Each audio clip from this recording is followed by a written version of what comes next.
کیا مرحوم والدین کی طرف سے ایصال ثواب کے طور پر حج و عمرہ کر سکتے ہیں جبکہ والدین کی طرف سے کوئی وصیت وغیرہ نہیں کی گئی؟ کسی بھی مسلمان کی طرف سے، خواہ وہ والدین ہیں، بھائی ہیں، بہنیں ہیں، اپنی اولادیں ہیں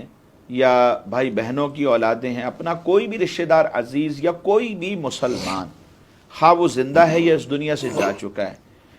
اس کی طرف سے بطور ایصال ثواب حج کرنا، عمرہ کرنا، کوئی بھی نیک عمل کرنا، یہ شرعاً جائز ہے، اس میں کوئی حرج نہیں، بلکہ یہ ایک مستحسن عمل ہے، ایک بہت اچھا عمل ہے کہ اس کا ثواب جو ہے وہ اپنے مسلمان بھائیوں کو پہنچائے گا۔ اور پھر والدین کی طرف سے کرنا تو یہ ایک اور اچھا عمل ہے کہ اپنے ماں باپ کی طرف سے بطور ایصال ثواب کرتا ہے تو اللہ تعالیٰ اس کا جو ثواب ہے جس کی طرف سے کیا جائے اسے پہنچا دیتا ہے۔ بلکہ ایک حدیث مبارک ہے، نبی کریم صلی اللہ تعالی علیہ وآلہ وسلم نے ارشاد فرمایا کہ جس نے اپنے والد یا اپنی والدہ کی طرف سے حج کیا تو ان کی طرف سے یہ حج ادا ہو جائے گا،